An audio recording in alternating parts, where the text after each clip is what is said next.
Ladies and gentlemen, today we're talking about how to respond to rude comments. Those moments you're caught off guard by something that wasn't nice. Do you say something? Do you not say something? What do you say? All that and more. Coming right up. Welcome to the Jefferson Fisher podcast, where I'm on mission to make your next conversation the one that changes everything. If you enjoy learning tools to improve your communication, I'm going to ask you to subscribe or follow this podcast, and please leave a review. It really does help. And if you have any suggestions on topics, as always, just throw them in the comments. The next time someone makes a rude comment towards you, here's what I want you to do. Number one, begin your response with the phrase, "Did you mean?" It's a question of intent. We're going to go into detail on that. Did you mean? Number two, if it's a more passive aggressive type of rude comment, in other words, it's not directly at you, it's more off to the side, and and they know it was meant for you. We're going to have questions that check them. These are questions like, did I offend you in some way? Or are you doing all right? It sounds like you're having a hard day. There are ways that you can check them without coming across like you're also wanting to be rude in number three. My personal favorite response to a rude comment is nothing at all. You respond with absolute silence, but there's a technique and a trick on how to do it correctly. And here's the thing about rude comments. They test. There are ways for the other person to test and assess what your temperature is. Can they get a reaction? You or not. So I want you to pretend it's like a card game. You have a set of cards. They have a set of cards. When they first make that rude comment, they're playing it too. You have a choice. Do I play this game or do I not? Maybe you decide that you're going to lay a 4, or they're going to lay another rude comment, and then they play a 7, and you go, okay, how far do I push this? How far do we go in these rude comments one another? And that's a bad game to play because nobody wins, right? Everybody's going to lose in that game. One of you is going to have to apologize. And it's typically the person who plays the last card. Whoever says the worst thing that shuts the game down is typically the person who is now responsibility to apologize first, when you can end it all by just not playing the game. Rude comments are like platforms to where if they say something rude and you say something rude, well, you've now just justified them and taking another step. You've now justified and said, convince them that you are every bit of the comment that they just made. Because now, instead of being curious about it and saying, hey, where's this coming from? Instead, you're doubling down on it, which makes it look like you're confirming what they said and saying, yeah, but you're this and you're that and you're X, Y, and Z. They're just going to get more defensive. And then it's going to continue to ramp up. So it's a losing game, lose-lose situation. Don't do it. So let's assume that someone's made a rude comment towards you. Rude comments, in my opinion, are one that they're not terribly insulting, like super condescending, bad things that you would say directly to somebody. But they're also not polite. They're not nice. They're not kind. They can fall in between, and usually they catch you off guard that you're not expecting them in some way. And at that moment, you have a decision. Do I respond or do I not respond? And the answer depends on the context. It also depends on the relationship. But let's assume in this situation, you're walking into a meeting and you have somebody that you know don't get along all that much, but they make this comment. They say, well, it's nice of you to finally show up in that moment. You know that's a dig. The other people around know that's a dig, but they may not know the history between you two.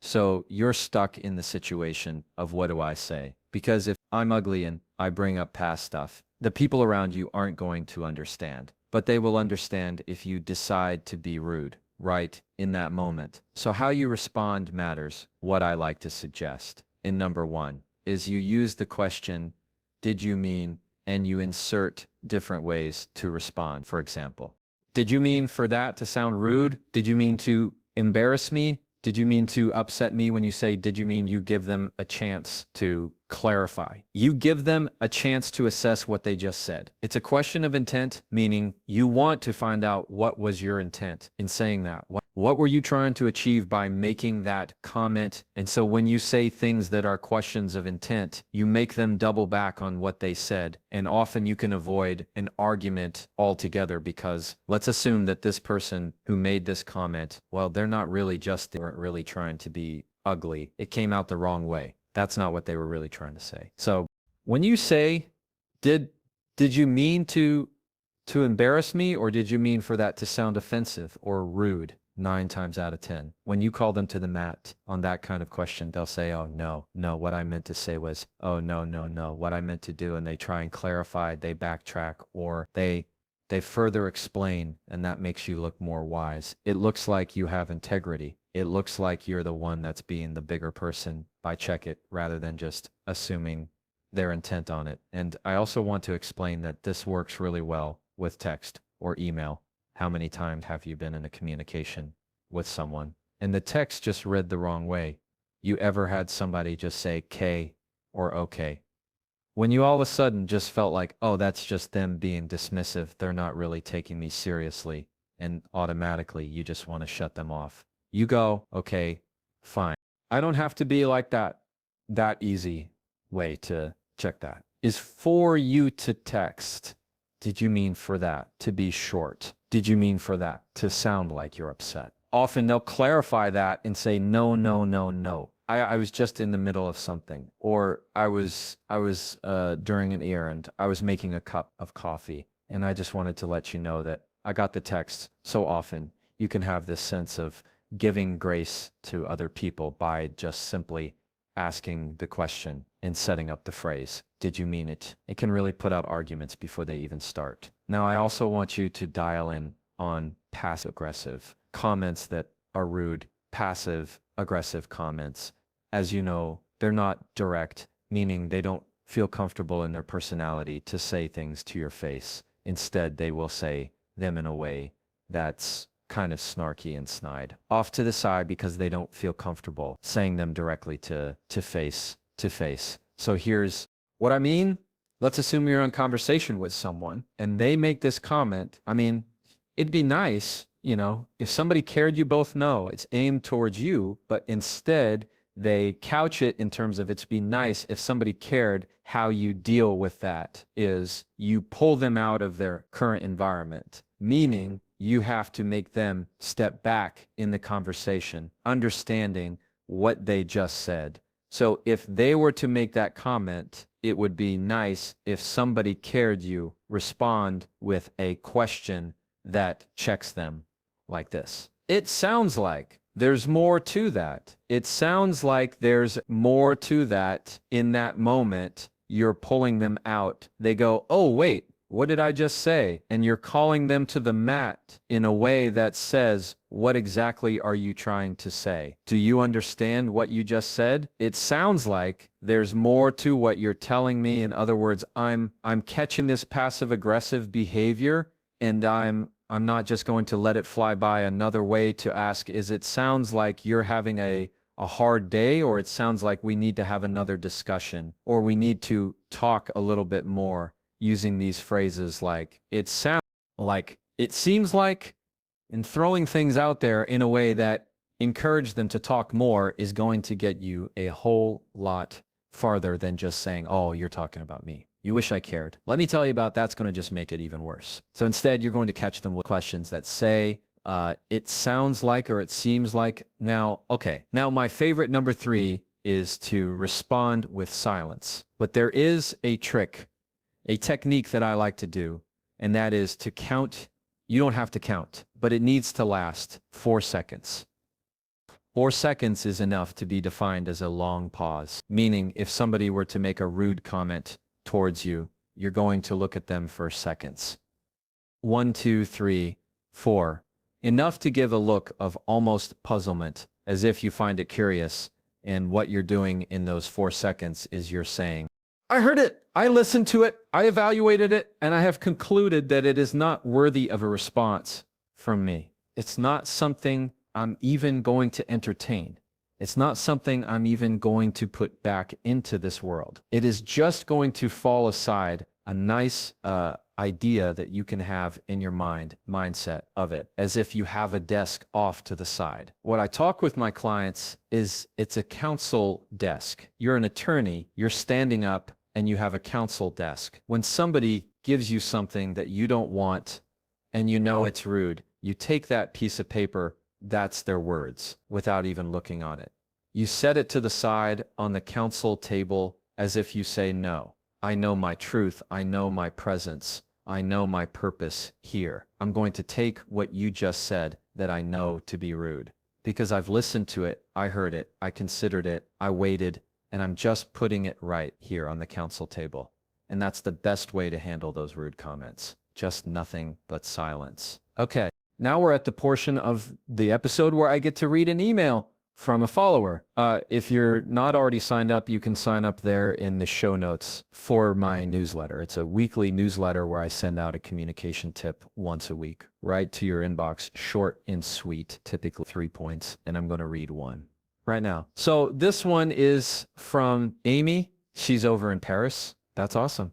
That y'all should be getting ready for the Olympics, right? The Olympics, I think, are starting like in a week. She says, hey, Jefferson, love your stuff. Thanks, Amy. I have a problem with a colleague who always emails very short sentences. I try not to take them personally, but I have a tough time with it. Is there something I can do to make her emails not so short, Amy? Totally got you. You're not the only one that has this problem. In the business world, we value expedience where we like everything to be very fast. We want very quick, short. You have Slack, you have different ways of instant messaging people, so having very short, few responses are pretty normal. But I commend you on not taking them personally, because that can go a negative spot, a dark place very quickly. Here's what I want you to do. Like just what we talked about earlier in this episode. You can use, did you mean so? If you were to reply to something, if she said something very short and you felt it to be dismissive or you felt it be a negative feeling inside you, when you read that, you can always clear it up with a did you mean for that to sound short? Question mark, and send that. What you don't want to do, what I don't want you to do, is start assuming the intent that you start to just have an email that is 4 sentences, 6 sentences long, where you all of a sudden have a paragraph after you're trying to just assume and guess what this person meant, or you're assuming a certain tone, and so you're sending it back to this person in a negative light. Don't do that. Just very quickly say, did you mean for that to sound short? It should be cleared up quickly. Another thing that you can do that it's going to depend on your relationship with this person is to ask them for more context. Can you go further? Can you go a little deeper into that? Ask those questions, those probing questions that make them give you more information. Just say, can I have some more context with that question mark? You don't need something long and detailed to say, hey, I am so sorry, which is over apologizing, right? Like we talked about in the prior episode. Instead of saying, hey, I'm so sorry, I'm not really sure exactly what you're saying. I wonder if you're asking this. Are you asking that? That's too much. Just keep it short. To the point. You got this, Amy. Okay, I got time. For another one, this one is from Paul in ER Arona. Paul says, hey, Jeff, I love your stuff, man. Thanks, Paul. Appreciate it. I have a mother that likes to make rude comments under her breath that are kind of passive aggressive. A lot of the times at family functions, I'm not sure how best to handle it. What do you suggest? Oh, Paul, sorry about that. That's tricky. Mamas are tricky. A lot of emotion, a lot of history, a lot of feelings wrapped up in that. Here's what I can tell you. If this is a mama that loves you, which I'm assuming that it is, you want to make sure that whatever you say is kind back. So when you're ugly to somebody and when you're rude, often what it does, like we discussed, is make them jump. So if you say something rude, well, now she feels like she's justified in saying something a little bit more direct. That's not so under her breath. And you have to be also careful of the context. You have family around, maybe other kids around. So you want to be careful of that real quick. Way, if she's making these passive aggressive comments, is that rule number two, where you get to say there sounds like there's more to that. Mom, it sounds like there's more to what you're saying. Or ask a question. Is there more to what you're saying when you're asking that question? Is there more? It's you, not just taking her comment as something offensive for you to all automatically get defensive about. Instead, you're taking a moment to be curious about what she said, diving deeper into, I want to know more, because I can tell this is coming from a place that is unresolved. I can tell this is coming from a place that's deeper than what we're talking about. So when you have that moment, just check her by bringing her out of that environment and say, it sounds like there's something else that we need to discuss. And often that will take care of it altogether. But bottom line is, depending on the context, and of course, because it's your mother, you want to make sure that you approach a situation with a lot of grace and a lot of patience. So what are we going to do the next time that someone makes a comment that is rude toward you? All right. Number one, going to remember that. Did you mean for that to sound rude? Did you mean for that to hurt my feelings? You're going to find a way to be a mirror so that they can hear what they've said and see if they're going to clarify it and fix it. And that will often remove the argument. You can do also when we're talking about number two, passive aggressive comments. Check them by pulling them out of their current environment to say it seems like or it sounds like. It sounds like you're having a hard day. It seems like there's more to what you're saying, getting them to come to bring the light, what they're really trying to say. And number three, of course, anybody can do it. And that's to say nothing, count your head, 4 seconds, and then continue on with your day. And that's how to handle rude comments. If you like to support this podcast and continue improving your education skills, I'm going to ask you to please subscribe to this podcast. Follow it wherever you like to listen, whether it's on YouTube, Apple, Spotify, wherever you like to get them. And if you have any questions or topic suggestions, you can always throw them in the comments. And as always, try that and follow me.